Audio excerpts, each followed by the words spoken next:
सारी चिंताएं दूर कर देगी भगवान श्री कृष्ण की एक कहानी जरूर सुनिए। नमस्कार साथियों, आप सभी का मेरे चैनल श्रेष्ठ धर्म गंगा में स्वागत है। दोस्तों, आपको इस कहानी से बहुत कुछ सीखने को मिलने वाला है, इसलिए इस कहानी को अंत तक ध्यान से जरूर सुनिए। तो बिना समय को गवाए चलिए कहानी की शुरुआत करते हैं। इस कहानी की शुरुआत होती है एक बिजनेसमैन से, जो अपने बिजनेस को लेकर काफी चिंता किया करता था कि क्या होगा आगे आने वाले कल में और कैसे काम आगे बढ़ेगा और उनके इस बिजनेस को उनका बेटा संभाल पाएगा या नहीं। दोस्तों, उस बिजनेसमैन का एक लड़का भी था जो उनसे अक्सर कहता रहता था कि पापा, आप मुझे हमारे इस बिजनेस को संभालने का एक मौका दीजिए, क्योंकि अब मुझे भी बिजनेस करना आ गया है। लेकिन वह व्यक्ति कभी भी अपने बेटे को कोई मौका नहीं देता था।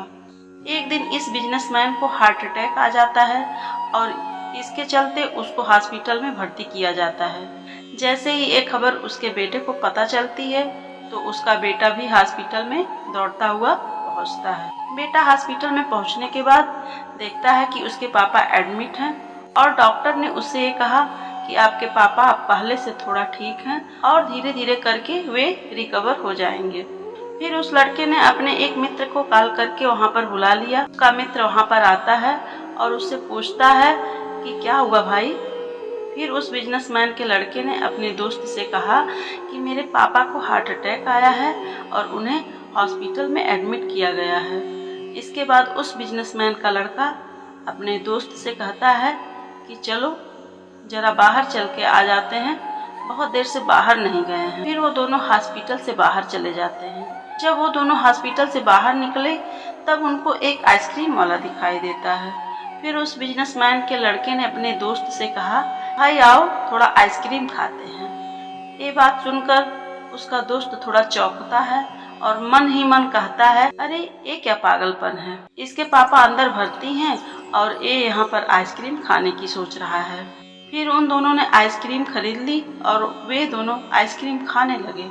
लेकिन उसका जो दोस्त था उससे रहा नहीं गया और उसने अपने दोस्त से पूछ लिया कि भाई, मुझे समझ नहीं आ रहा है कि तुम्हारे बिजनेस का आगे क्या होगा और तुम्हारे पापा की तबीयत भी नहीं ठीक है और तू यहाँ आइसक्रीम खा रहा है, मुझे कुछ समझ में नहीं आ रहा है। फिर ये जो बिजनेसमैन का लड़का था उसने जो बात कही उसे आप ध्यान से सुनिएगा। उसने अपने मित्र से कहा कि मुझे ये मालूम है कि तू ये सोच रहा होगा कि मेरे पापा एडमिट हैं और मैं यहाँ पर आइसक्रीम खा रहा हूँ, मजे कर रहा हूँ, पर ऐसा कुछ नहीं है।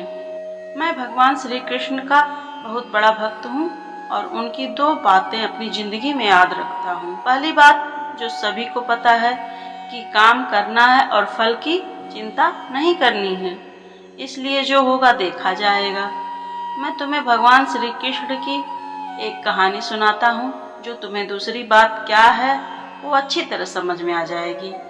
तो चलो सुनो। भगवान श्री कृष्ण की पत्नी, जिनका नाम रुक्मिणी था, उनको जब पहला बेटा हुआ था तो उसका नाम प्रद्युम्न रखा गया और प्रद्युम्न का अपहरण जन्म के 10 दिन बाद ही हो गया।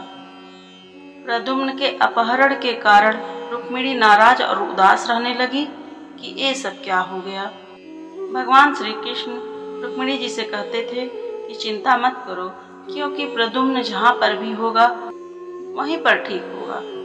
लेकिन इतना समझाने के बावजूद भी रुक्मिणी जी अपने बच्चे की चिंता में उदास और निराश रहती थी और इस तरह चिंता करते करते रुक्मिणी जी के 18 साल बीत गए। बाद में जब प्रद्युम्न की वापसी द्वारका में हुई तो उनके साथ उनकी पत्नी मायावती भी थी। अब समस्या ये थी कि मायावती की उम्र प्रद्युम्न से 20 साल ज्यादा थी। रुक्मिणी पहले तो खुश हुई कि उनका बेटा वापस आ गया और वह फिर से दुखी हो गई, क्योंकि वह स्वयं से बड़ी लड़की से शादी किया है।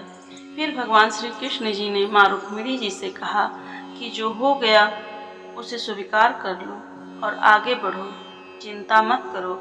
लेकिन माँ रुक्मिणी इस बात को स्वीकार नहीं कर पा रही थी। इसके कारण 8 वर्ष तक माँ रुक्मिणी जी दुखी और निराश रहीं और 8 वर्ष बाद रुक्मिणी जी ने स्वीकार कर लिया कि प्रद्युम्न ने जो यह शादी की थी वो ठीक है और इसके लिए ज़्यादा चिंता करने की जरूरत नहीं है, और उस शादी को उन्होंने स्वीकार कर लिया। इस तरीके से माँ रुक्मिणी जी ने अपनी जिंदगी के 26 वर्ष उदासी में बिता दिए। इस कहानी को खत्म करते हुए वो लड़का अपने दोस्त से बोला कि मैंने अब स्वीकार करना सीख लिया है।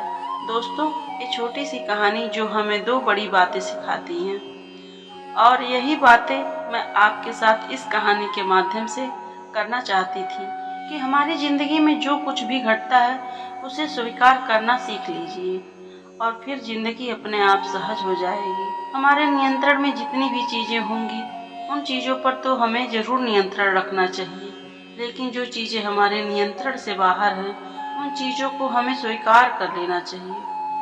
साथियों, आज की यह कहानी आपको कैसी लगी?